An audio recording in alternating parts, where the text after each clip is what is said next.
I think Baton Rouge was first on. Hello, Baton Kennan, Cedric, a.k.a. Baton Rouge, Cedric Lorch, John Emmett, Merry Christmas to you, sir. Paul Homchick saying hi. Christopher Gillingham, and he and his wife Jane in Leamington are always so nice, so polite. Ahoy, Tom and Julia and the Fosey. Hope you are enjoying the bit between Christmas, the holiday week. Likewise, Paul Homchick. Hamish Ross, greetings from Pauanui in New Zealand, out on the Coromandel, I think that's what it is. Clark Chapin, greetings and Merry Christmas from cloudy Plymouth. Well, it is rainy here in San Francisco, but that's better than what it is in most of the rest of the country as we get this one off the dock. 2, 1.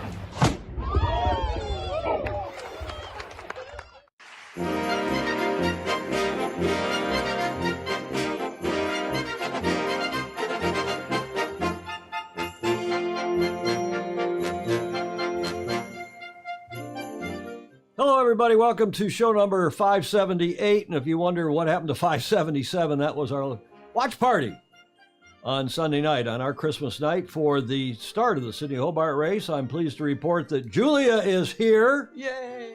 As not as always, but as she was here now. This is 3 shows in a row, Julia. Wow. Are you in the holiday spirit? Are you in the Christmas spirit? Or Not yet. I'm sorry to say. Why not? I don't know. I'm too shortly in it. Well, at least you're back from the convalescent home and here in Studio B with us. Thank you very much to all of you for your kind wishes over the last few days, to Julia and myself and everybody else. Clark Chapin is saying that the rain is headed here and will be here on Friday when the California portion of the family arrives. Well, we got big rain here, don't we, Julia? Absolutely. What is this big rain we've got? It's the rain of the century. Well, it's not the rain. I don't think it's that, but they call it. There's some kind of a the Pineapple Express. Pineapple Express. Is that what it is? Mm-hmm. Hamish Ross saying, "Great to see you back, Julia. It is indeed." Yes. And any other comments we need? Great opening music. Hamish liked that. Now, Hamish, there's somebody else down there in Pauanui. I think I just saw Rob Fry is also in Pauanui. Is that right? Gordon Smith's in Denmark. Graham Sweeney, of course, up in Scotland. Yeah, Rob Fry, who's Leonard Takahashi's dad, also in Pauanui. Are you guys partying down there together? Why not? Why not? Welcome to 578, our show for second to last show of the year, Julia. Yes. We've got one more on Friday. We are going to do a show on Friday, but I think we're going to do it live to tape because I'm traveling on Friday again. We'll do it, record it either Thursday afternoon or early Friday morning, depending upon when Julie's available. This gets us to the pre-start. And guess what? I have a new pre-start Oh, good. boat. This is the Royal Yacht Club of Victoria in Australia. Since this show is almost all about Australia, Julie, it's quite a show today. This from from John Emmett. Watch this. A good way to kick it off. I hope everybody, I'm going to run that again. I just thought that was cute. Santa looks down and sees the Olympians training. Says, I'm going to join them. That looks like fun. Thank you, Yes. John Emmett, for that card that he sent along, a little video Christmas card. Since it's still, it is Christmas week, right? It's the holiday week, Julie. Can't we celebrate Christmas still? We can celebrate Christmas all year long if we choose to. And we try to get you in the spirit. Look, we got poinsettias behind you. Yes. We got poinsettias over here behind me. You've heard that I used to work for Santa Claus, California. Yes. And every year, every day, all year long, we'd say thank you. What and Merry is Christmas. Santa Claus, California? Yeah. Where is that? It's halfway between Santa Barbara and Carpinteria. Man, I wonder if Ted Ryman knows where that is. He's checking in. Hello, Ted. Julie, you see who we have over there? Oh, yes. You. I just wanted to say thanks again to Alistair Murray, who had the famous, the incomparable John Bertrand on AAAA last Friday. So we did a show Friday. We did the watch party Sunday night. But last Friday and show, what is this? Show 578? Yeah. This is 78, so that would have been 576. You can go on and see it. It was a terrific 10-minute interview with JB. It was. I commend it to you. If you haven't seen it, go have a look at it on that show from last Friday. AAAA, Alistair's Awesome Aussie Anecdote, JB and Alistair Murray. Now, for those of you in the Great Lakes, and particularly at the eastern end of Lake Erie, this was the scene here since Christmas. It's just been awful. In fact, before we got on the air, Julie, I see a death toll has risen. Yeah. 50. So they're finding people frozen in their cars, right, snowed in, and in their houses, and in their houses as well. Yeah. Oh dear. And the death toll is no doubt going to rise some more, but this was and continues to be a pretty horrific storm for those of you in the Great Lakes area. I hope it does not continue. Sunday, thank you for all of you who attended. It was a terrific party, a watch party Sunday night. We had a cocktail or two thanks to the Beach Street Yacht Club bartender. A lot of folks showed up on the Zoom call. And I especially want to thank John Schaefer, Captain Jack, who showed up and has a lot of knowledge. We were hoping John's going to be on the Skype call with us, live with us today via Skype, as you may have seen it in the show. Let me check one more time. I'm going to try John right now while we got him. He thinks the signal is too weak. So I'm going to try pinging him one more time. He's on his boat. It's worked there before apparently, but it is not working from there today. Now I can't, John, if you're watching, I can't reach you. I'm trying to ping you again on Skype. So we won't have John, but he is, and he was the other day, was a wealth of information. Mm-hmm. He knows a lot about the boats in the fleet, the history of the boats in the fleet, who's racing on which boats, and so on. Captain Jack, we appreciated you very much on that Sunday show. We thought he was going to be aboard his boat, Velocity, the Cat 44, the Catalina 445, and he's done this show three times from his boat, in some place, I guess, in Chesapeake Bay, near Annapolis, Maryland, so we won't have him. But we will have a starting line, as usual, and I've changed the starting line photo, Julia. What do you think of that? I think it's terrific. That's the start from the other day. Yeah. Well, of the Rolex Sydney-Hobart. Right. And you can see the four big boats there kind of in the background. You can also see it's illustrative, if that's a word. The boat behind the starting line graphic is up here in the corner, is what is now called Hamilton Island, Wild Oats 11. And they got a pretty awful start. They're in a lot of bad air. These other three maxis, they continue on a starboard tack over to where they have to call water, where the western boundary of the course, because they're going north out the heads, of course, out the bay through the heads. These guys tacked soon after here's the starting line here, and I guess the other end of the pin end of the line is not in there's the starting line, I guess. The pin end is not in this shot. These guys tacked for clear air, ended up over on the eastern side. Oops, John's calling me now. Let's see if we can get him here. I've got a photo. Let's see if we can hear him. John, 1, 2, 3. You got me? I got you. Oh, yay. Wow. Okay. Well, that's good news. Let me send you some video. We're just getting into the show, so I'm glad you can join us. And let me send you, as I said, some video here, so you can see the slide. And then I want to try. Can you turn your camera, John, so that it's I don't want it to be portrait. I want it to be landscape, if possible. Yes, I ran to the yacht club. Oh, you're up in the club. You're now. If I go with that shot, you're looking crotonic because you've turned yourself sideways. You got to I don't know if you're on a phone or an iPad or what you're on. See if you can get your camera. If you can't, that shot will do too. We just won't have a full. We do value your expertise. If you can get your shot, you mess around with it a minute. I'll keep going here. How's that? No, because you're still vertical. I'm getting vertical video from you. And I don't know, are you on a phone or an iPad or what are you on? Yeah, I'm on my phone. Okay, you may have. Once you're in vertical, it's pretty tough depending upon the phone, to get it back to horizontal. But let me see if I'm just showing this picture of the start here. Let me see if I can get you your video, John. Now I'm on. See that? I got the tracker up there. Let's go back to the start. Let's see if I can get your video, John. Yeah, working? it's not. It's not. We're still getting you vertical. Vertical live television. I'll fix it. That's what makes it exciting. I don't think it's exciting. I think it's. Well, it proves it's live. Yeah, and you're not sending me any video now, Wait, John. he's fixing it. Well, hopefully he is. He will. I know how to read distractions. How's Okay. that?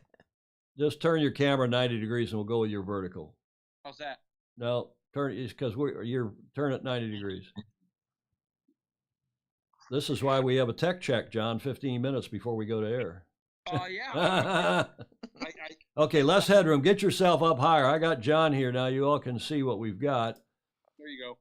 And we'll just go with the vertical, and you got some water, but a little less heads. That's pretty good. Captain Jack aboard Velocity. We've got you there. And the easiest, well, let's see, we're getting all sorts of, easiest way of getting horizontal is to celebrate Boxing Day in bed. Okay, Captain Jack. Well, I was just, I'll get back here to the show now and show what we were starting. We were just at the starting line at the top of the show and was explaining how Waxy up there in the upper left corner tacked because they had such a lousy start, tacked for clear air, ended up coming across here into the eastern side of the harbor and came out on starboard tack ahead of everybody and then did a loop, did a couple turns, a 720 outside because, John, there's a new rule this year that allows the boats to do a turn if they think they've been penalized, if they think they deserve a penalty, if they want to exonerate, they can go outside the heads and do it out in the ocean so you're not having 100-footers spinning inside the harbor with all those other boats. Yeah, it's a good rule. I think it's more of a safety rule than anything else, and it gives people a chance to exonerate themselves if they need to. Indeed. So whether or not Waxy had to do that, we'll get into that. There's some discussion about whether they actually needed to do that or not. But that was the start, our new starting. I'll use that for a couple, 3 weeks. I like that shot a lot. Of the that's the start, obviously, of the Cruising Yacht Clubs of Australia 2022 Rolex Sydney-Hobart yacht race. And I like the fact that they call it a yacht race, and we want to start with a Bravo Zulu to the boat that a few hours ago, about three and a half hours ago now, has finished, first to finish. Andu Comanche won line honors in the 77th edition of Sydney to Hobart Yacht Race, making a triumphant return for the Super Maxi. I think that yacht's, what, John, their fourth time? I think it's their fourth time winning that yacht with different owners. I think so, correct. With different winners, Yeah, different owners, rather. The 100-foot yacht crossed the River Derwent finish line just before 1 a.m. local time on Wednesday with time of a day, 11 hours, 56 minutes, so just short of a day and a half, and 48 seconds.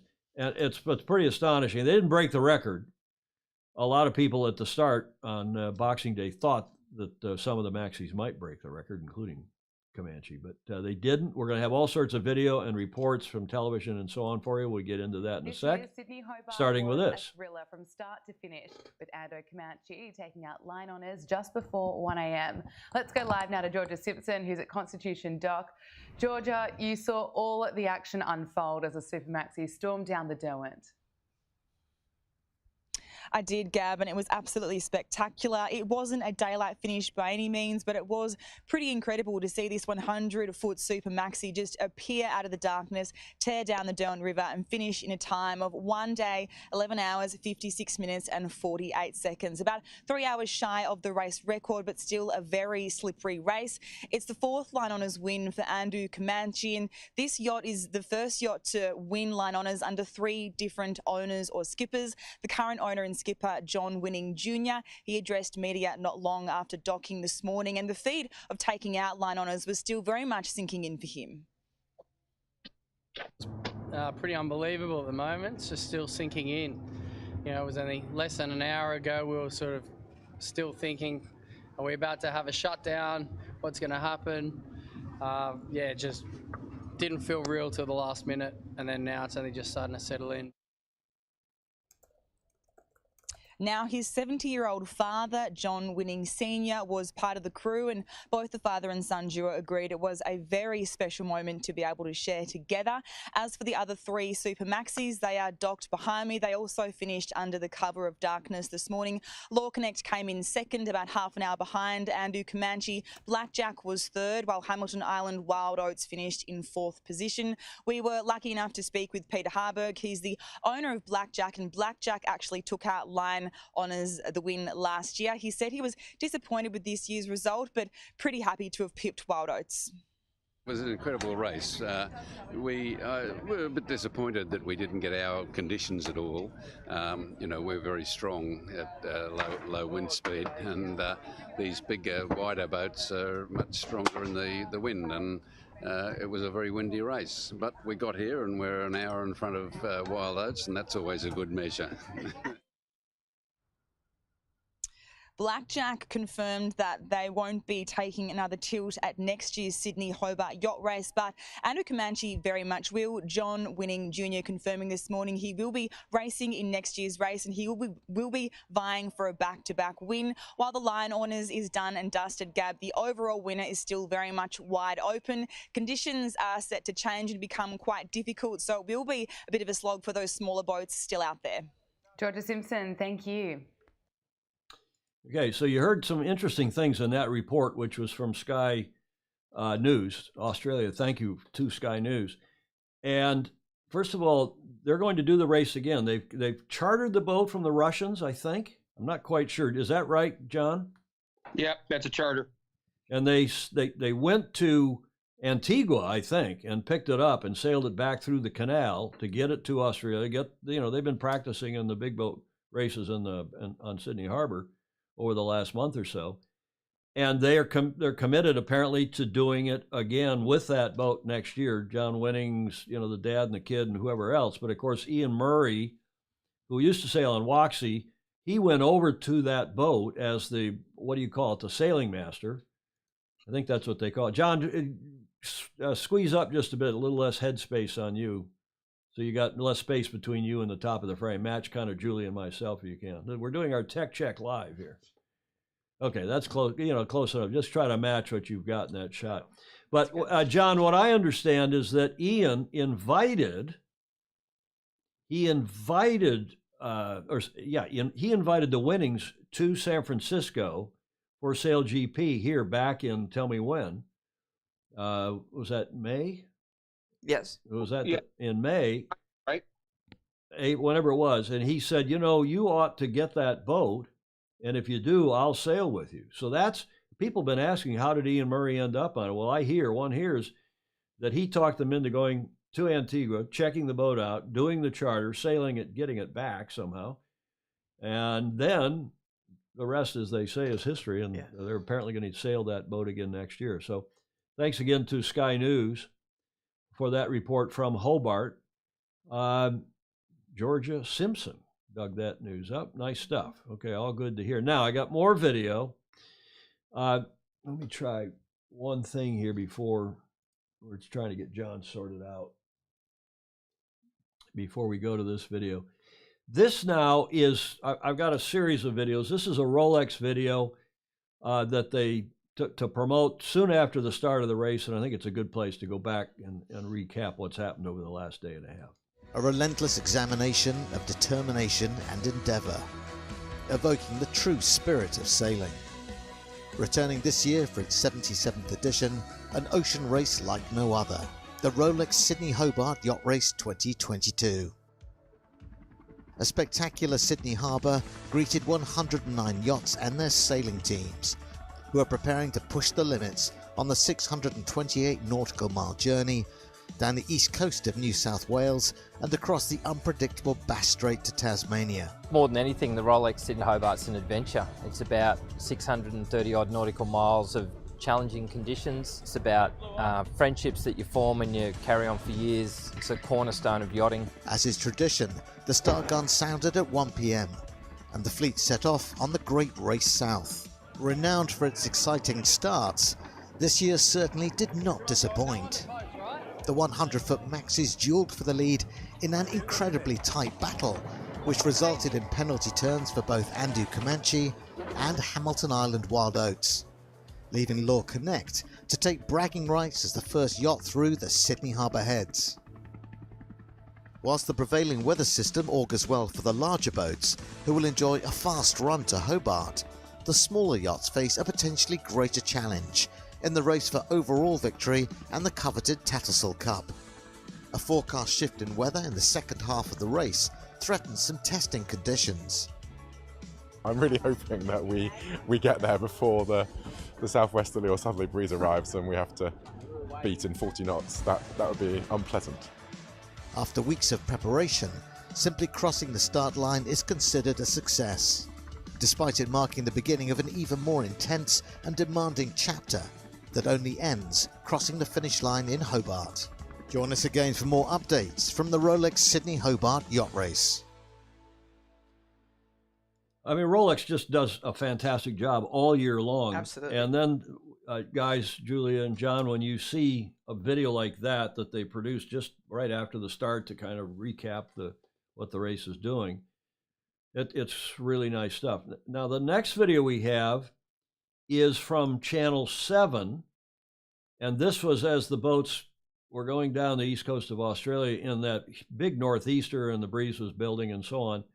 And this is a television news report about half a day, I guess, into the race. Have a look.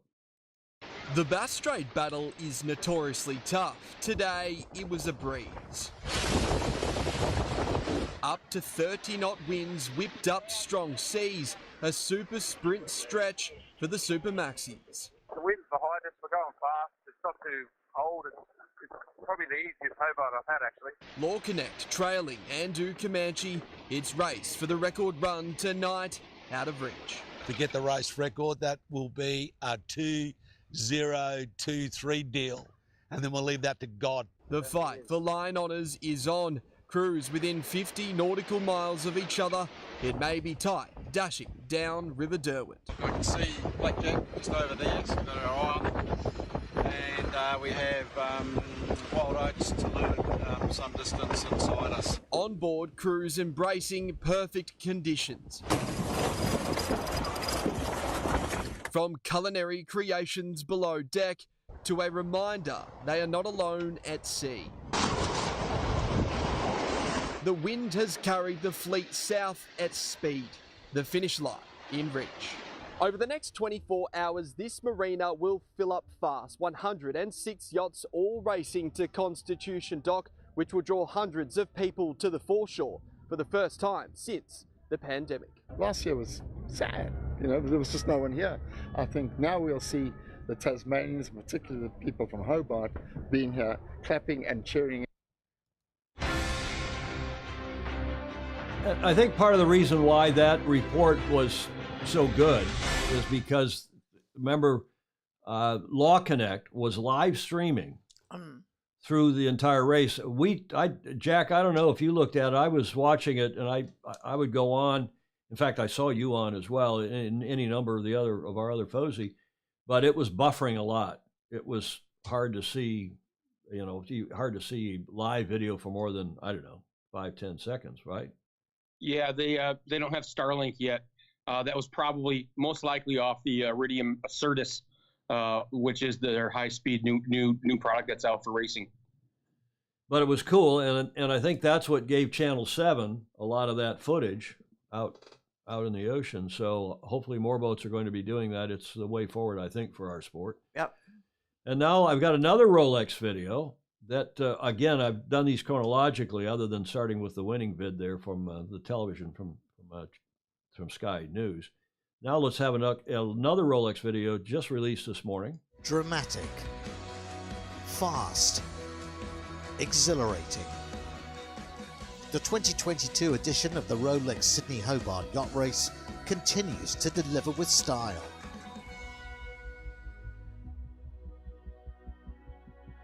Overnight and throughout the second day, the fleet has enjoyed the thrill of some exceptional downwind open ocean sailing as they push on down the eastern seaboard of Australia towards Tasmania and the finish line in Hobart. A sustained tailwind, expected to build into the evening, has ensured an intense battle in the pursuit of the Tattersall Cup, awarded to the overall winner. For the 4 100-foot maxes led by Andu Comanche, but all intent on being first to the finish, the wind direction and strength has kept them tantalisingly close to race record pace. While that time may now be out of reach, the quartet looks set to converge at Tasman Island just after dark. The stage is set for an exciting line honours finish in the historical city of Hobart. Join us again for more race updates from the Rolex Sydney-Hobart Yacht Race. And again, bravo Zulu to Rolex. Several of you commented, Ed Worley saying it's always a nice video from Rolex. David James from across the bay saying, I appreciate that Rolex videos do not do the quick cuts. I think we'd all agree with that.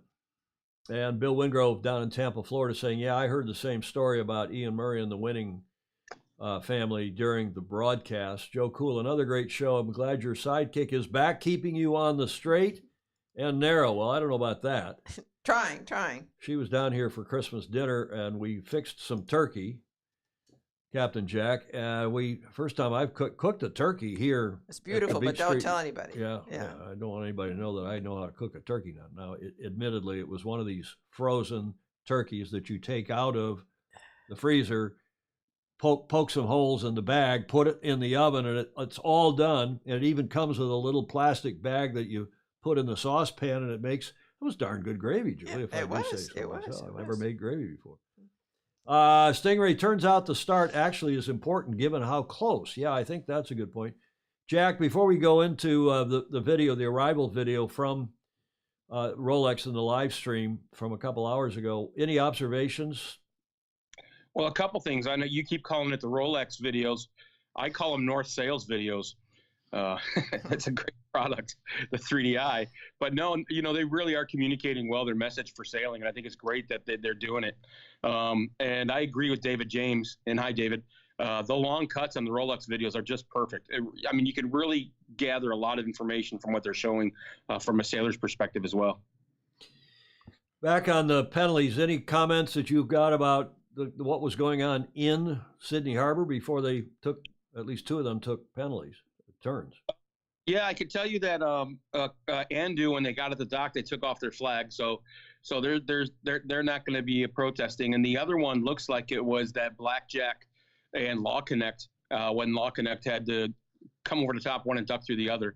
So I think that's the other outstanding penalty. Other than that, I think all the flags have been taken off. Okay, well, I did know that they were wearing a flag when they finished. That is Comanche. All the commentators were talking about it, but you say they're not going to protest. I don't see what they had to protest about, for that matter. I guess it was port starboard at that mark. And I've got a drawing from Clark Chapin about what he thought that incident was about. And we'll come back to that in a minute. Let's watch now. I'm not going to play this whole hour-and-a-half video by any means, but this is the video from the, again, Rolex's live stream that was on the YouTube channel and on the Sydney-Hobart, I guess, webpage as well. And let's listen into just for 4 or 5 minutes of it. The lights of as Andu Comanche is closing in on the finish line. In the background, looking quite spectacular as we go past Rest Point Casino. So now getting very close to Battery Point, which is the next suburb along from Sandy Bay. And just off on the shoreline there is the Royal Yacht Club of Tasmania and the Derwent Sailing Squadron, 2 fantastic sailing clubs here in Hobart. Produce so many great yachtsmen and women.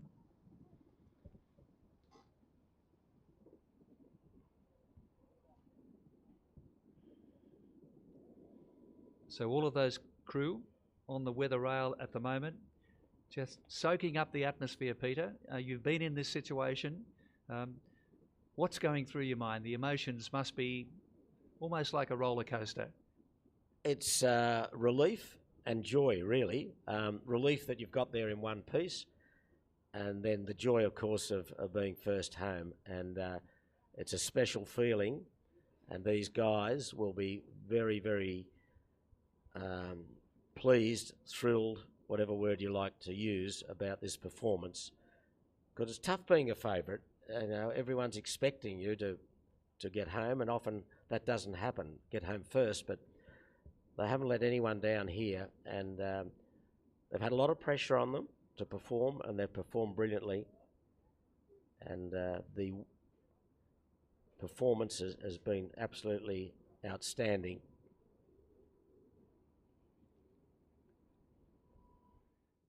And just looking at Yeah, Chris, actually, you're making the observation that the commentators said there was a fair bit of breeze all the way to the finish line. They're going to be just under 3 hours outside Comanche's race record. What a splendid performance as we're closing in now on the dock and looking out towards that eastern shore. See the We can flags see the there lights. on the dock. There's plenty of wind there, or certainly enough wind to keep Andu Comanche moving, as we saw her before. And there's all the And there she is. port lights. There she is.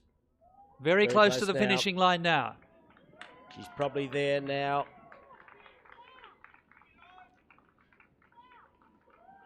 Not quite, not quite. Stand by. There's the finishing box. Should see a flashing light shortly. There's the flashing light. You can just see it in the middle up to the right. That's the flashing light. She's probably got 50 metres to go, laying in beautifully to the finish. What a sight. And there's going to be absolute elation, joy, tears for this great victory. And it's going to be a 10th Line Honours victory for Ian Murray, the sailing master, who has 9 to his credit on Hamilton Island Wild Oats. Here's the finishing line in the 2022 There's the Rolex point. Sydney-Hobart. Stand by. 3, 2, 1. There she goes. Well done. Congratulations. A triumph for John Winning Jr. and his outstanding crew as they take line honours and the Illingworth Cup, the Challenge Trophy,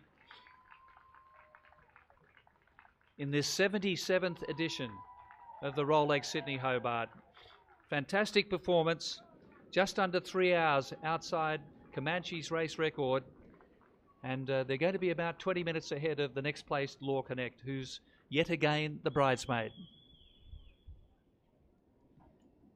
Hugs and shakes all round for this crew that have got the job done, and they'll just lower the sails now and come into the dock, and a hero's welcome awaits them, because the crowd is getting bigger as we speak, and there's over 1,000 people here, I would think, Gordon, at the moment already to welcome them in. And if you're watching, please come down. It's a lovely night here, and it's warm. You won't need a jumper. And there's the crowd there, all in T-shirts and just awaiting the arrival to give them a hero's welcome. So 4 line honours. What a performance, eh? Okay, I think we've seen enough of that, but that gives you a feel for what it's like. And these guys, they do a great job, Mr. Bray and Mr. Shipway. They do a fantastic job of that commentary. Peter Shipway's he won line honors in this race, I don't know, 5, 6 times, something like that. And so he knows what he's doing. He's 70-something, I think. He's known a lot of these guys all his life, growing up in Sydney and with the sailors. And I thought their commentary was excellent. The camera work was good. This is just a live stream, produced obviously by Rolex and by the CYCA. And very, very nicely done, in my never so humble opinion. It has improved immensely over the last few years. Well, exactly. And of course, what we've never in the past, what we've had was Nick Douglas. Yep. Doing her thing. Yes. And, you know, Nick, well, some people like her and some people don't, but she does a hell of a job for the sport. Is very popular in Australia, and I appreciate what she does. You're nodding your head, yes, Jack. She did, yeah, you know, I think, you know, some people like and some people don't like. Anybody who's promoting sailing on social media and any media stream, you can't dislike it. I mean, our sport needs more and more and more people following sailing. Right. And, you know, everyone's got opinions, which is fine. what I thought was funny is when he said, "Oh, all they have to do is just take the sail down." That's a half-hour process to take the sail. Yeah, well, it is indeed. You got to send someone up the rig, so that's going to be fun. A lot of comments here. David James saying thanks. Don Lunabos, congratulations. Andrew Pindar, David James asked the question, what is an Andu? Which I was wondering too. And Andrew Pindar says that it's an online furniture brand name from the same stable as the very successful Winning Appliances business. Correct. Okay. Well, Cedric Lorch says he's getting lots of buffer. I hope not. I'm not seeing any buffer here, and I'm watching it live. I hope nobody else is. Gordon Smith says, I think the Quinag, our Rolex Salesport PR agency, one of my #1 contacts on LinkedIn, had helicopter safety training about a month ago in preparation for this. Nice, gorgeous stuff. Jonathan Frank down in Texas saying that start looked like a Wednesday night rum race. So great to see these big boats fighting it out of the harbor. I guess that pretty well covers the comments. Let's go to, if you've seen enough of this video. Lights are good at night too. Huh? The lights are good at night. It is. It's, what was it, 11 o'clock they finished? Or was it, I couldn't see on the rollout. I don't remember now. Sarah, it says 1. Oh, that's elapsed time. That's 1 day, 12 hours since the start. So their winning time was 1 day, 11 hours, 51 minutes. So let's see, it had been a 1 day, 12 hours. That would have been 1 a.m. So it was just before 1 a.m. that they finished. So there's some other facts and figures that you can go online and read the press releases and so on. Let's go look at Clark Chapin's diagram. Clark went back kindly, and he's on here. He watched the replays, and the particular incident that Andu Comanche, we believe, raised her protest flag, was at that turning mark. Clark saying, I got a chance to watch the replay on YouTube. I think that Mark Richards has a guilty conscience. I see no evidence of a foul by Hamilton Island Wild Oats. And of course, he got talked into that, arguably, by Murray Jones. And hey, better to be safe than sorry. Let's take a turn. I think that was for a different incident, not for this incident at this turning mark. Jack, tell me if you think otherwise in a second. Let me go through this. So we don't know why for sure that so we know why Andu Comanche did a turn, because they hit the mark. And that was belts and braces. That was an insurance policy because they did touch the mark. So once they got outside the heads, they did a loop on Andu Comanche to absolve themselves. Whether or not they were wrongfully compelled to touch the mark by Blackjack is an argument you could make, and Clark Chapin addresses that. And but back again now to Comanche, or to this incident, he says it's tough to tell in the video whether Comanche did one circle or two. They only did one, Clark. She only needed to do one for touching the mark, so maybe Ian Murray has a guilty conscience as well. Well, they touched the mark, and I don't think it was guilty conscience. I just think they didn't want to risk losing a wrongfully compelled protest against Blackjack, and as you know, they've taken their flag down, having now won the race, at least line honors. So Clark asked the question. It's only, very, very smart question here from Clark. If Comanche finishes ahead of Blackjack, do you think they'll file a protest? And we now know the answer is that no, they won't, and they didn't. So thanks for that, Clark Chapin. Now, why, Captain Jack, why did Hamilton Island Wild Oats do 2 spins? That was a water call. Ian Murray thought that somebody else called for water, which means when you get a water call or an obstruction, you have to immediately tack. And Ian Murray felt that they didn't, and that was earlier in the race. What Comanche had the problem with Blackjack, that was room at the mark more than anything else. The protest was probably room at the mark. And remember, with 100-foot boats, room at the mark means your circle is a football field long. That's 300 feet. Yeah. So it's a room in the mark call, which is very difficult because you're thinking often not 300 feet, a room of mark in a 100-foot boat. So I can absolutely see that was the situation there. I even saw one camera shot that showed that as close as it looked for Comanche hitting the yellow, that they might not have actually hit it, that the bow weight kept it away, which was also interesting, but you couldn't tell by looking down on it. But I saw one shot that did that. But the earlier, and I even heard it from Mark Richards, even Mark Richards commented that it wasn't at the mark, it was earlier in the day, and somebody made a water call, which of course is an obstruction, and they didn't tack in time. Yeah, when they were over there on the left side, fairly early after the start, it was pretty close. Yeah, that's exactly right. There were lots of people making obstruction calls. There were a lot of obstruction calls throughout the day because the spectator fleet was something that far that they had was something they'd never experienced before. They'd never experienced that many boats on the water ever, and it was because of last year COVID and all that. Well, Peter Stevenson, Pedro foiling sailor, his son was out in he's got a big, like 62 footer, and he sent me some photos. I didn't put them in the show, but Peter Stevenson's son, Julia, he commented. Peter did. Yeah. Remember, he was in our show on Sunday night in our watch party. Peter was out on the water in his powerboat. Yes. And he said, "Oh, it's too bloody, crazy. I'm not going to go over there by the start because it's just too many boats." Right. And his son, though, the pictures he sent of his son's boat, it was amazing how many spectator boats were, which is great stuff for the sport. Yeah. Captain Jack. Can you stay? Are you in a rush to go? Or can you stay with us? I'm with you. Which yacht club are you in? I'm in the Herring Bay Yacht Club, right south of Annapolis. Herring, H-E-R, like the fish? That's exactly right. Herring Bay Yacht Club. Okay, well, again, thanks for figuring out a good Wi-Fi setup. We've got a good, it's not perfect for my graphics because I didn't have time. Here's a graphic I'm not using. But that graphic's not perfect, but we'll use it. And delighted to have Captain Jack, John Schaefer, with us. John, is it fair to say you're now retired from your? Oh, no. Oh, you're still doing that? Do you want to tell us what you do when you're not running Ministry of Sailing? Well, I respond for insurance companies when people get themselves caught by other people and there's demands. So I still freelance to help a lot of organizations, mostly non-for-profit organizations that send people out to do aid.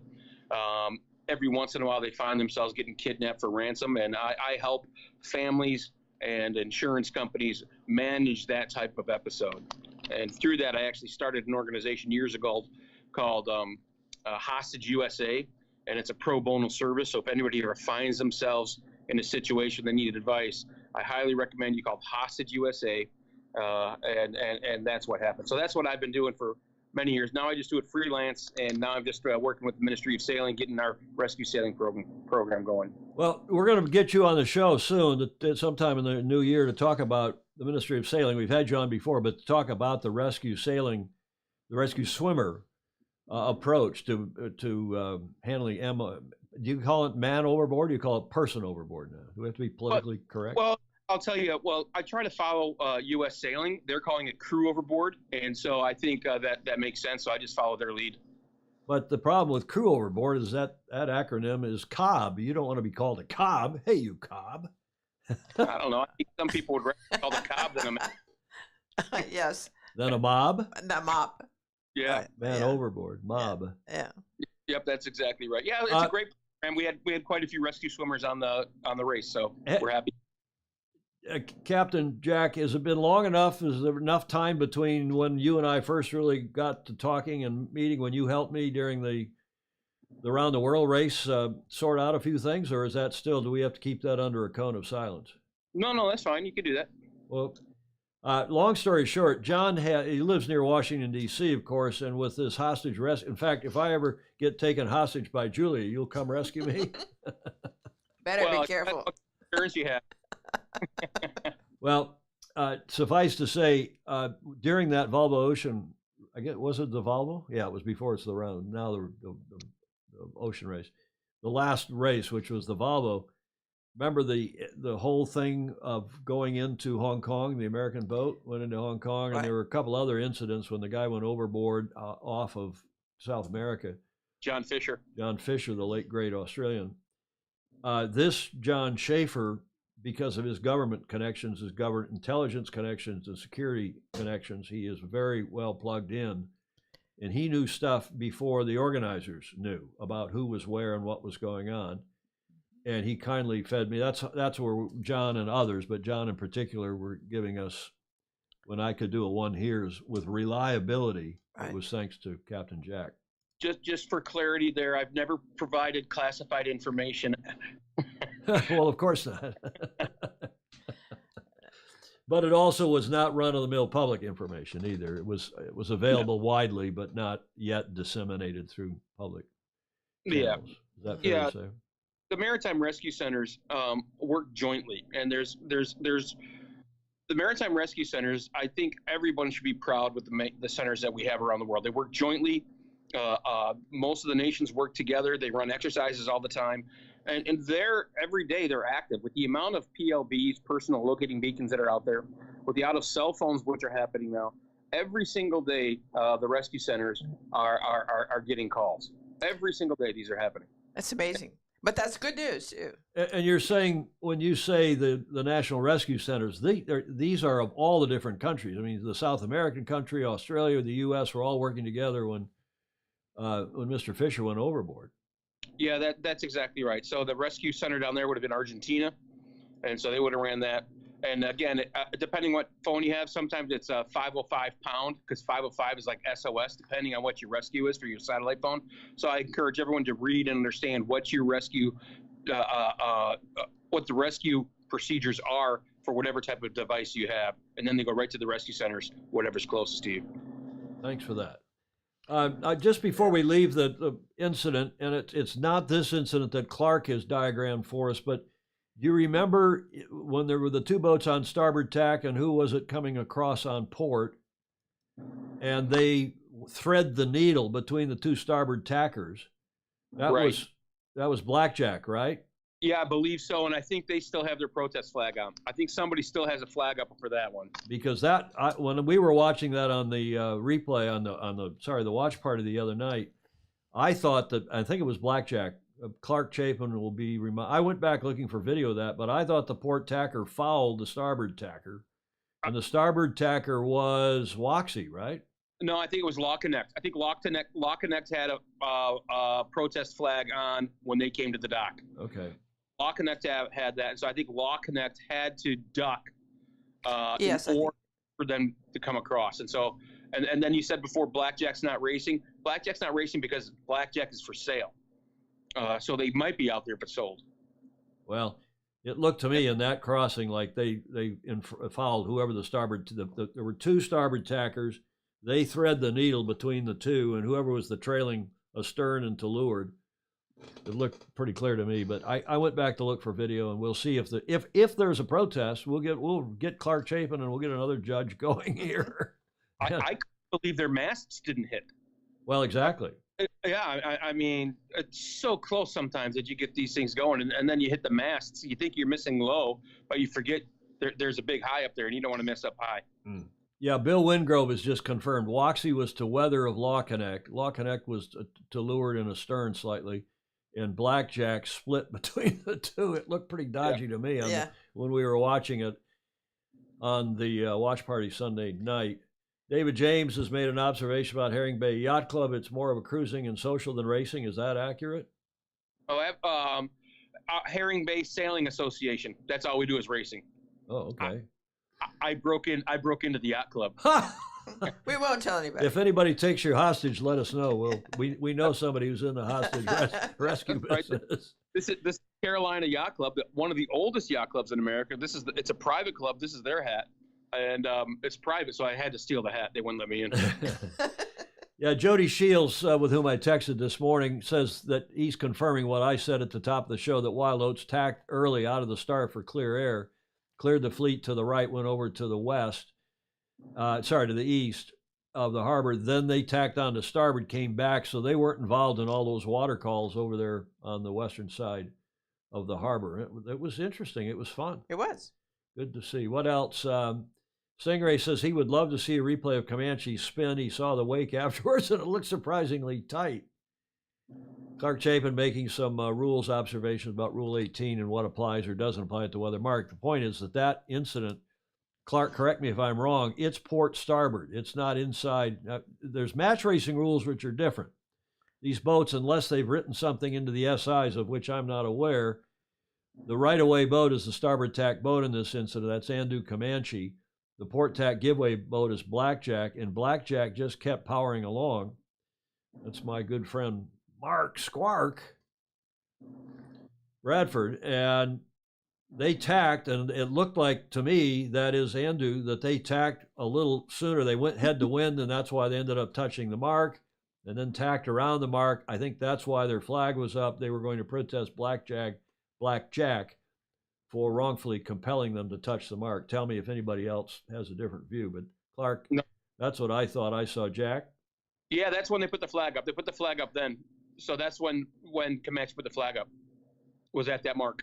So that's what they're protesting.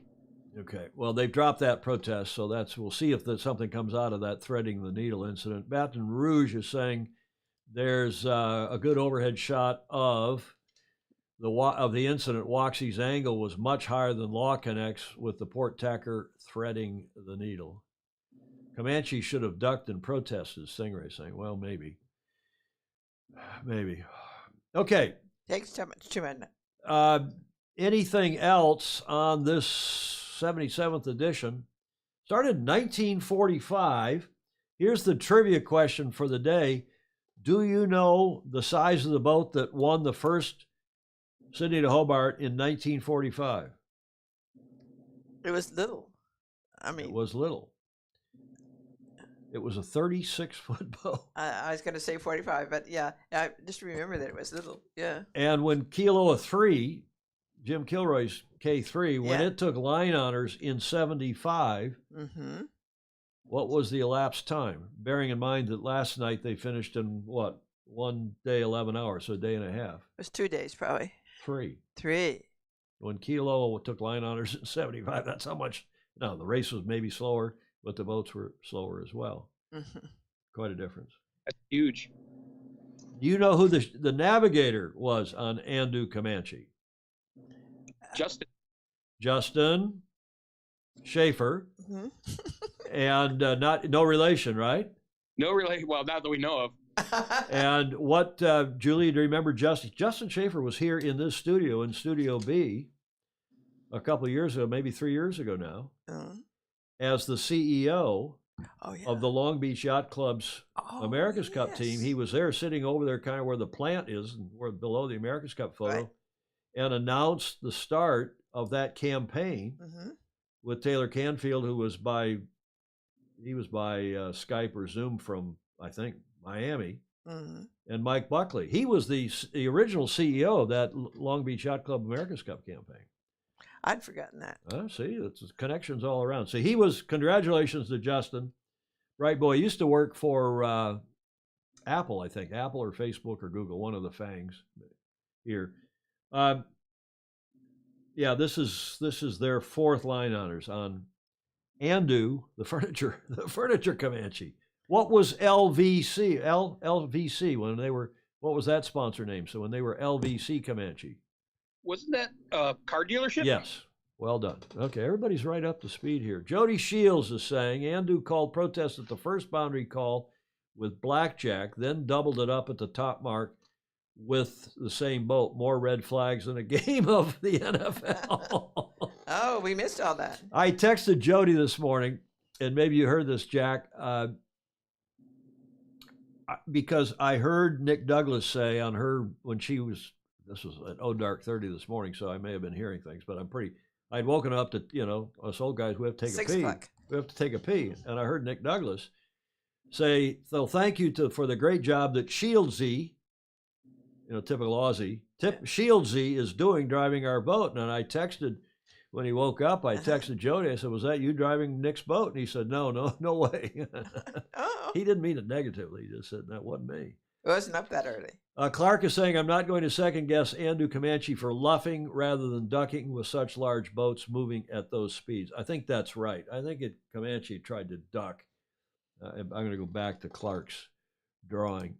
I mean, if they'd tried to duck in that situation, plus it was in their interest to get around the mark and get going to the east and around the heads and get going downhill. So, And they got right away. I mean, they're starboard tack. Yes. At the weather mark. I was also just wondering, reminding myself that those distances are much bigger than they look here. So it does look too close, but it could have been 2 feet away. Well, on the flip side, Julie, these boats are going fast. Yeah. And they're, it's not quite like trying to turn a freighter or an ocean liner, but these boats don't just turn on a dime, despite what Clark's diagram looks like here. So. Well, they turn. They turn. They do, but still. You'd be amazed on how they handle. You would be absolutely amazed how they handle. Well, I've been on, not on Comanche, but I've been on a couple other big maxis, and these boats. Okay, fair enough. They got twin rudders now. Their radius are different, and they're quite a bit more maneuverable. Yeah, so the radiuses are different on their turning because they can't get as tight because they're so long. All right. Well, that brings us to our next segment. That's a good natural segue because we got to this day in history, Julia. All right. Before we get to that, I just want to say to everybody, this show, as usual, is brought to you by the FOSI, by our patrons. Become a patron, if you will, please, via patreon.com/join/Sailing Illustrated. And while we're here, a show note, on Friday, we will do a show. Even though I'm traveling again on Friday, we will do live to tape. And if anybody wants to make submissions, best to send them in noon Thursday, because if I'm going to get Julia down here to help me with the show, it'll be Thursday afternoon that we'll tape it, not Friday morning. So live to tape, we will air at the normal time, 1300 Pacific, yada, yada, on Friday. But no comments because, again, it's live to tape. This day in history, the 27th of December, 2017. Well, Captain Jack, if I give you no clues, Julia, if I give you no clues, anybody else watching on the comments? Well, 17 is 5 years ago today. It's you need a clue? NAC. I'm going to say Comanche with Kenny Reed wins the Sydney-Hobart. Close, but no cigar. I'm now going to give you the clue, the first clue.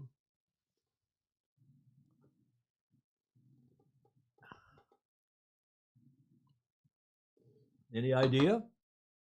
Yeah, that's a penalty. That's the tacking too close incident in the harbor. Yep.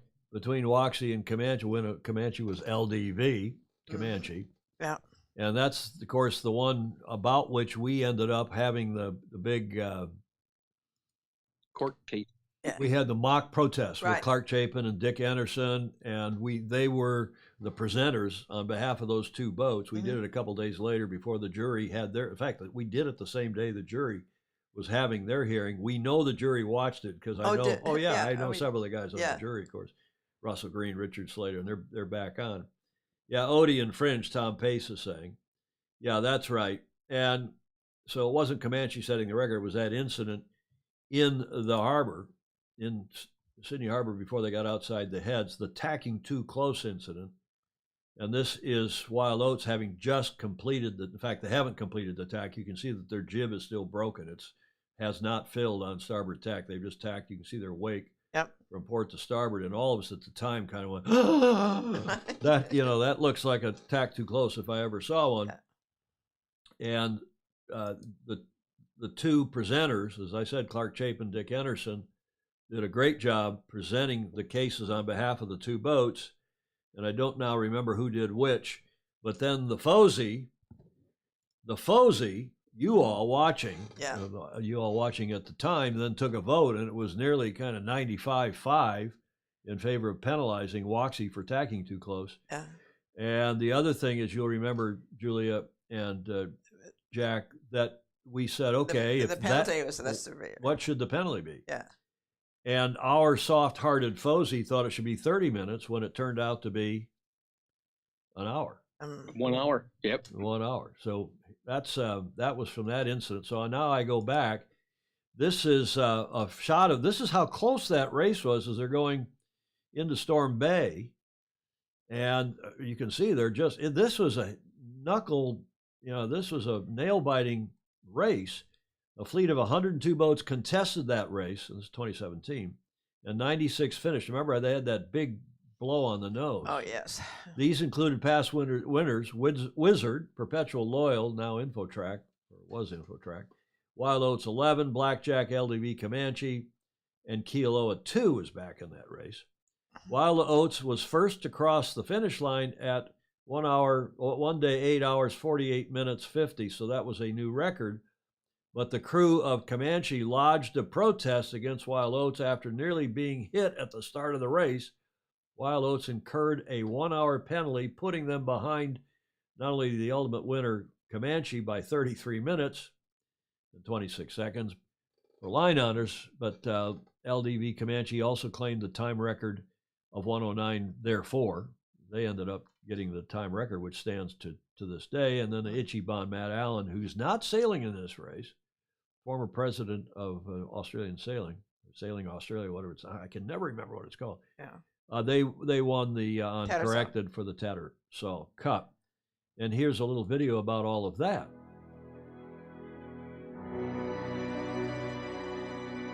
As predicted, the second day's 20 to 25 knot northeasterly breeze played its part to set the stage and make the line honours finish of this Rolex Sydney-Hobart yacht race a thrilling affair.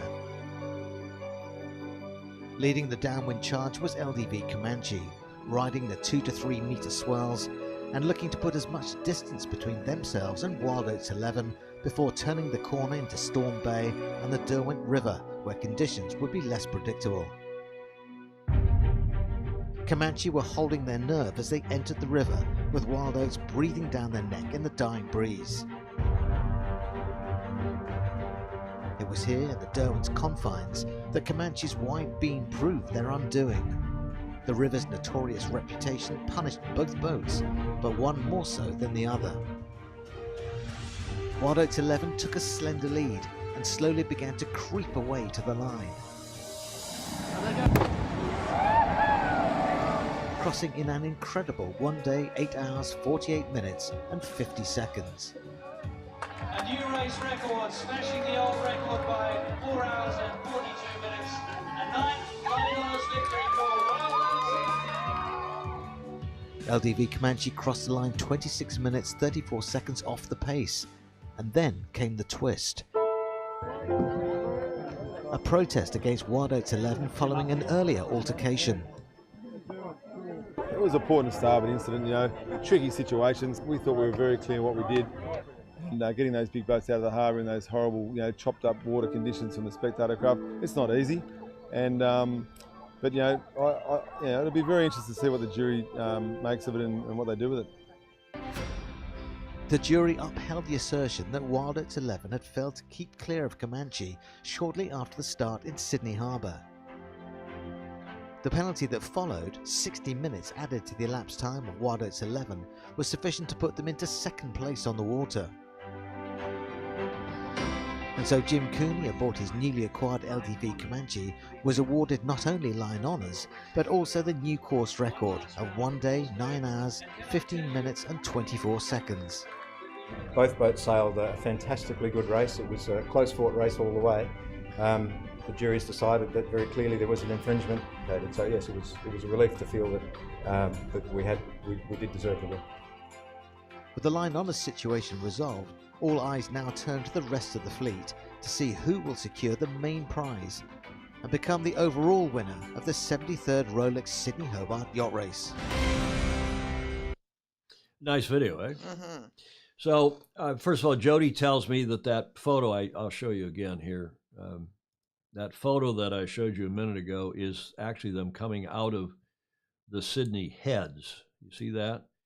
It's not going into Storm Bay. It's not going, not upon arrival in Tasmania. So, okay, thanks for that, Jody Shields. We've got a smart bunch of people. Yes, thank goodness. And Alistair Murray is reminding me, it is, as I started to say, Australian sailing before I tried to say, I can never remember.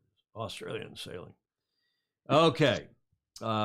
So that's so much for all that. Nice video from Rolex, and we appreciate very much. Jack, any comments on that before we... I don't need to play that again. No, I think it's pretty... I mean, whenever I've looked at that video, and I remember it, somebody tried to leap out, but they definitely infringed. I think was Jimmy Spithill driving that one? I don't remember. He may have.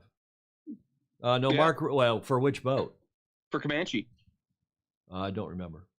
I Yes, can't it was. You're right. It was Jimmy. Now that I think about it. Yeah, because I specifically remember Jimmy Spithill saying some classic words, of course, on live television, which is referred to as industrial language, and I definitely remember that. So I do recall that. And the onboard footage, you could see he definitely had to come up to avoid, or at least make it look like he had to avoid. Yeah. David James is asking, did you hear what Harry and Meghan said about the whole Sydney to Hobart situation? I don't want to get Gordon Smith mad at me. Jimmy and Shannon Falcone on the Comanche, then Tom Pace is saying it. Thank you for that. Who produces the Rolex videos, David James is asking. I don't know, David, but we'll find out. We shall find out. Yes, they're so good. So here's the final. Comanche in that race was first. Wild Oats was second after the penalty. Blackjack third, but just. And then Beaujest, remember Beaujest? Oh, yeah. Carol Kwok's boat with, who's been sailing Beaujest? Jack? Beaujest was the Kiwi who I did a couple of America's Cup campaigns with. Was it Mark Nicholson? No. Who was it? It was I can't remember right now off the top of my head. I don't have that in my notes. Ah. Sorry. Okay, so let's keep going. That's this day in history, 2017. After the protest by LDV Comanches, they set Gavin Brady. Gavin Brady. Well done. Who came up with Gavin? Jody. Andrew Pindar, Jody Shields. Thank you, guys. Thanks, guys. Gavin Brady. So that's pretty much it for the Sydney to Hobart. Now, while we're continuing on our Australian show, I mean, this is practically an all-Australian show, we have Alistair's awesome Aussie anecdote for today. What was he doing on Boxing Day? He wasn't watching he was watching the watch party with us. Yeah. But he was someplace very interesting. Have a look. He was.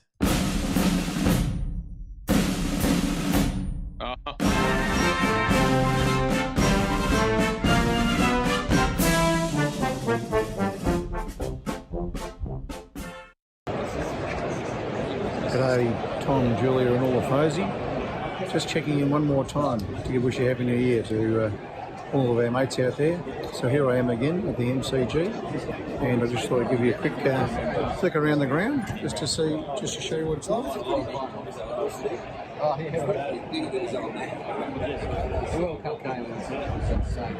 Do you get up for it? Yeah, I watched it live. I reckon it was 7 years. It's just staying like that. And I was starting to get a little bit sleepy. This is cricket for you. It's been unfairly compared to watching paint dry as a spectacle, but I think that's a very unfair comparison because personally I consider watching paint dry to be a whole lot more exciting. But one thing that does keep it reasonable, enables us to get through the day, is that the Coca-Cola they serve here at the MCG is absolutely delicious. Somehow it ends up getting laced with rum, probably because I smuggle it into the ground, which you're not allowed to do, but my mate and I have been doing that every year for the last 30 years, and it just makes the whole day bearable. Anyway, so another long day at the MCG, a special day, and we can hear big announcement going on in the background. End of a great year. Goodbye to all the Fosey, and let's hope this ends up a little bit more exciting than it is right now. See you guys. Bye. Bravo, Zulu. Thank you, Alistair. Alistair's on here. Interesting stuff at the Melbourne Cricket Ground. But he was with us. Yes. My video's gotten croutonic here. We got some. Mark Thompson says, boggles the mind how 80,000 people can go out for that. But there are a lot more than 80,000 people in that stadium. How many, Alistair? He's on here. Test cricket is the best, Ryman is saying. Australia practicing to lose to England in the next Ashes series? Question mark. Gordon Smith is asking. Okay, well, thank you, Alistair, for that. That was good stuff. We appreciate it very much. And maybe we can carry on here and see what we can do with 65,000. We got Alistair's theme song. I like that. Yep. Okay, now we usually start at the top of the show with John Emmett, and we do have a report from John Emmett today. Have a look.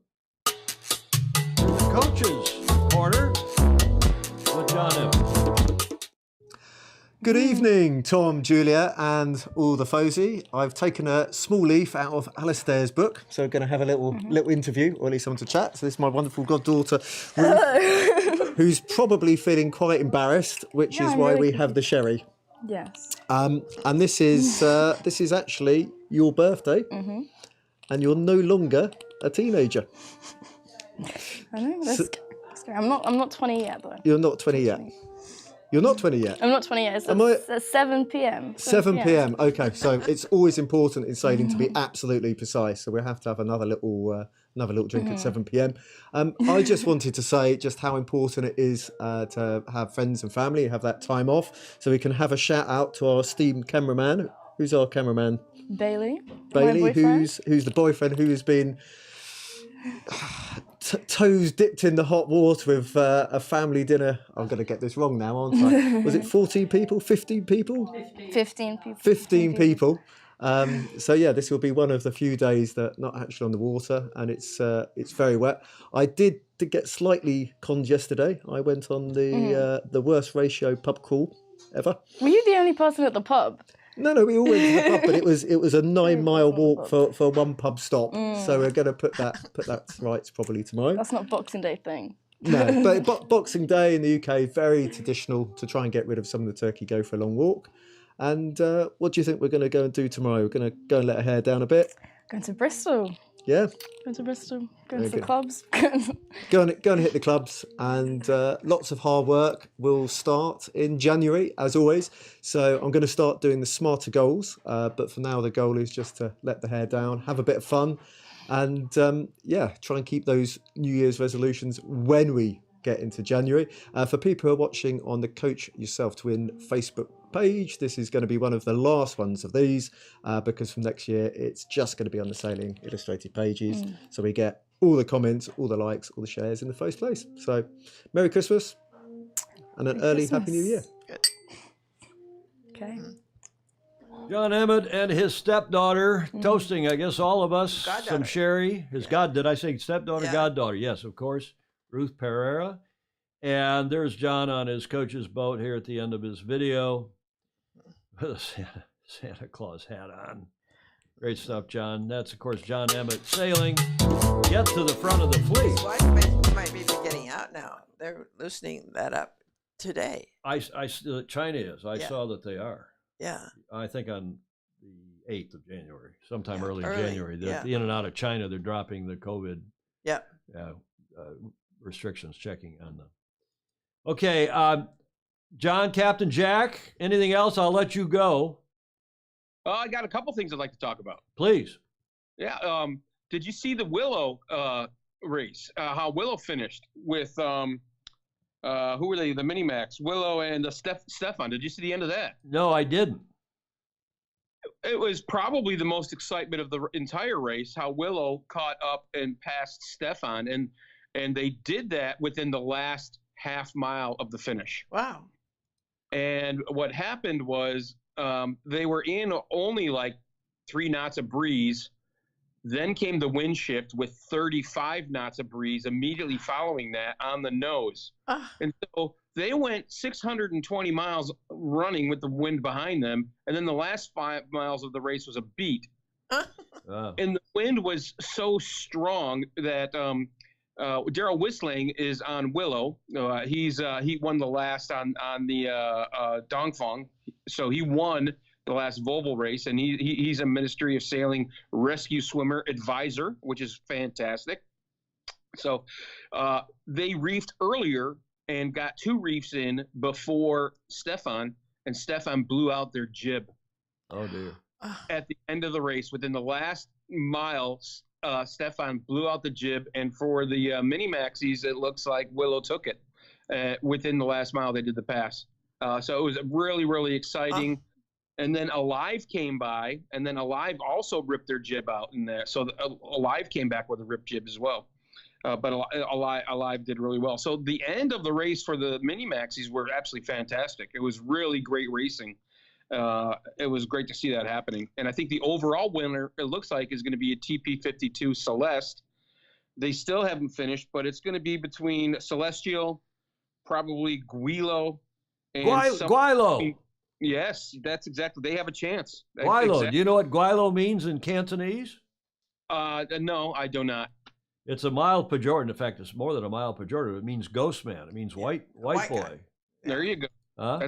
That's hilarious. White and then, guy, foreigner. Literally means between Warrior One, Woodspud's still up for some winning there too. So Warrior One, we'd like to probably see as an American boat. That'd be great. So that's all I have to say about the race. I mean, it was epic, honestly. I think between what was going on between Stefan and Willow Racing, absolutely epic at the end of the race. Willow was mentioned quite a bit before the race and during the race beginning, and why was that? I think they had a really good opportunity with the Volvo 70 that they were racing. That's a great boat. It's one of the fastest boats in the mini maxes that you're ever going to be in. I mean, a Volvo 70 once had the single day record for what, 600 and some miles, for what, well, it was 580 miles, I think. Wow. In one day, that only Comanche beat as a monohull. So I think that's the reason that you have that as a potential winner. If it was more of a reach, it would have been probably between Comanche and maybe a Volvo. It could have been that, depending on who you have on the crew, of course. And so there was a lot with Willow, and I think it's also because Jim Cooney owns it now. So that's probably another reason. Yeah. Captain Jack, thank you very much indeed. I'm reinitializing Julia's camera. We've had a little bit of a video problem here, but there she is, but not. Who is answering the call will place your current. I'm not going to. Somebody, Love. Look at this. Somebody's calling me called Love, and she's a buxom, beautiful gal. I'm not going to answer that call. I'm going to try to get Julia's camera back on the air here. Could you forward that to me? Yes. She's calling again. Love, Skype audio. Okay, Captain Jack, thank you very much. We appreciate it, and I'll put you in touch with her. Thank you very much. Appreciate it. Sorry about the internet problem with the boat earlier. No worries. Worked fine the other night. We'll survive. There's Julia's camera back, but man, the exposure is not correct, Julia. Is she okay? Julia's fine. She's just her camera's gone to hell. We've got when we didn't get you, and no excuses, but when we didn't get you on the air and the Skype thing, and we didn't have the chance to do the usual kind of video balancing that we do here. Now Julia's camera is all mucked up. But that's all right. I'm leaving. We'll survive. And Captain Jack, thanks again. Thank you very much indeed. Yes. Bye, everyone. Talk soon. James, see you later. James, I do have, thank God, Julia, I have the 2-shot here from camera 2, but Captain, not Captain Jack, your lawyer is saying, yes, squilo is not a very pleasant term. Yeah, David James. Across the bay. John Schaefer, Ministry of Sailing from the Annapolis area on our East Coast. Let's see if we can get Julia's close-up camera working again. I hadn't had technical problems like this in a year. Well, that's but all right. we'll carry on here because we're really to just one. Now my camera's frozen. How's that, Julia? Okay, hopefully that's no. Okay, Yeah, so now we're this is an AC-37 brief cup date, and I just want to make note that NewsHub.co.nz, the wire service, it's a news service down there. In their 2022 year in review, they called this the disappointment of the year. That is Barcelona, the selection of Barcelona for AC-37. This is a Mr. Alex Powell writing, America's Cup sold to Barcelona. In March, Emirates Team New Zealand confirmed what we'd all feared for a long time and announced that the 2024 America's Cup defense would be sailed in Barcelona. Granted, the financial boost of hosting it in Spain will be crucial if Team New Zealand are to defend the Cup. But that doesn't make it any less painful considering the early mornings we'll have to put in to watch it. COVID-19 had a huge say on how the Cup was last defended, and 2024 should have been New Zealand's chance to enjoy it properly as the world returns to normal. That's Alex Powell writing on newshub.co.nz. Couldn't agree more. And I'm sure, Julie, all of us could not agree more with that. And I have a little video segment to go along with that I thought you all would appreciate. And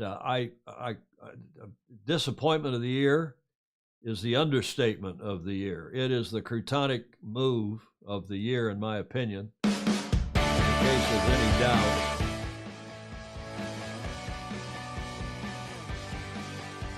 This is how you make good croutons. Oh.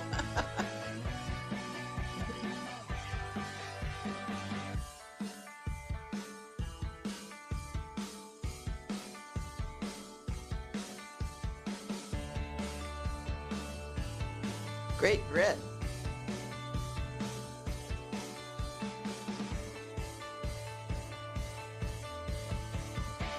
All right.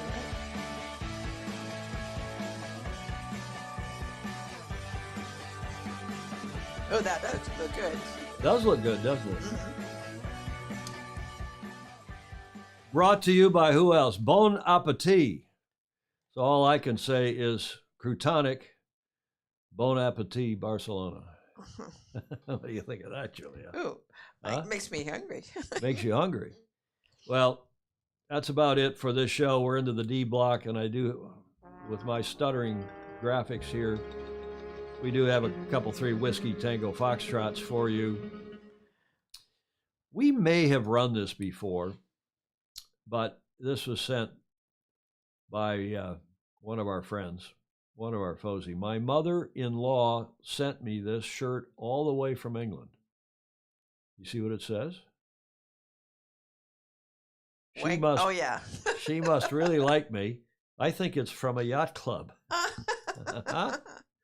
You can shake your finger if you want. Oh, yes. And I got it must be pronounced Wanker. Yeah. And that is courtesy of Baton Rouge Baton Kennon in Charleston, South Carolina. Yeah. This another boat. This is boating related now, Julia. Mm-hmm. Grandma, what happened to the money you got from selling Grandpa's boat? Mm-hmm. You could wave your finger at that too, but we've it's a wiggle. We've already done that. Thanks, Ted. Who else but Ted Ryman would send that? But here is a sign of the times, the season's greetings, the final season that we're going to do. Greetings for this show, at least. Have a look. And this is courtesy of another one of our Fozy.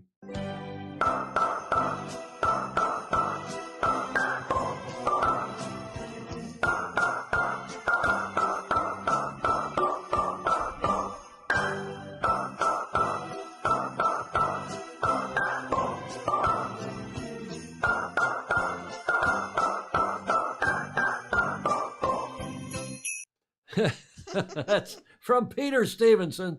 Thank you, Pedro. And that is a good way to close 2022, except for our show on Friday, because this is become known this year as the drinking show. The drinking show with a sailing problem. With a sailing problem. We probably deserved it too. And I've got a new finish line photo. I thought this was appropriate. This from a few years back. When Hamilton Island Walks, he did win. You can see the finish line there. 2018, the Rolex Sydney-Hobart yacht race. So we are at the finish line for this show. There is other yachting going on in Australia in honor of Alistair Murray. This is down his way in Melbourne. This is the Cock of the Bay, the Ocean Racing Club Victoria, which raced also on Boxing Day, and then the day after, today the 27th, it's the 28th down there now.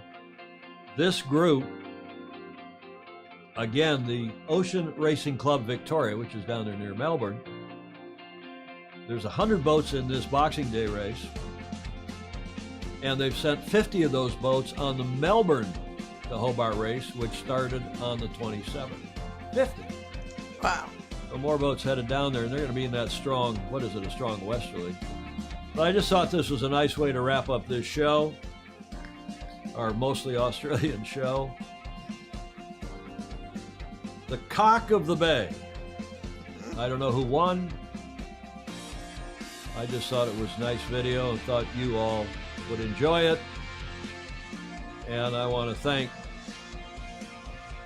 Alistair, John, Julia, you, Captain Jack, everybody that's been on here this year, Clark Chapin, and all that he does for us, and many, many others. Too many to mention, but we'll try to cover a few more on our Live to Tape show on Friday. This race on Boxing Day, 21 nautical miles, a record 100 yachts.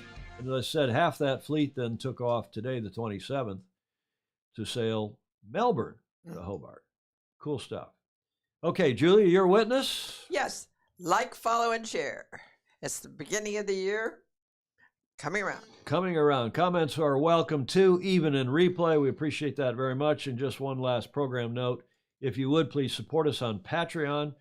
Become a patron, patreon.com/join/Sailing Illustrated. And Friday's show, we will do a show Friday live to tape.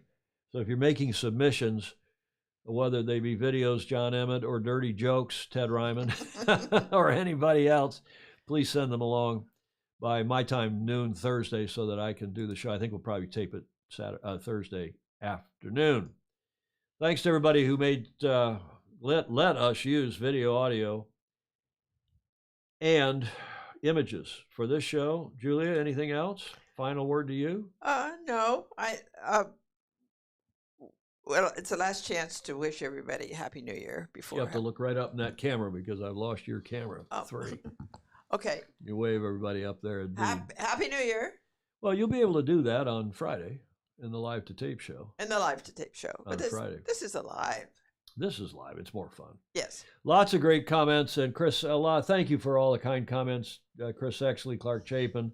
Might miss Friday Live, family at the airport. Thierry DeYong, thank you for that. Thank you for a great show. And thanks again for the live show of the Sydney-Hobart start. Yeah, that was good fun. Thanks again to Captain Jack, who was with us. And the reason I called him this morning to ask him to join us was he was so good. He was. So good on that show on Sunday night when we did the watch party. And he knows so much about the players. And right. He actually knows what he's talking about. Exactly. Exactly. Yes. Thanks, everybody. Hope to see you on Friday. In the meantime, have a great rest of your week, this holiday week. And in the meantime, sail fast, sail safe, have fun. Ciao for now.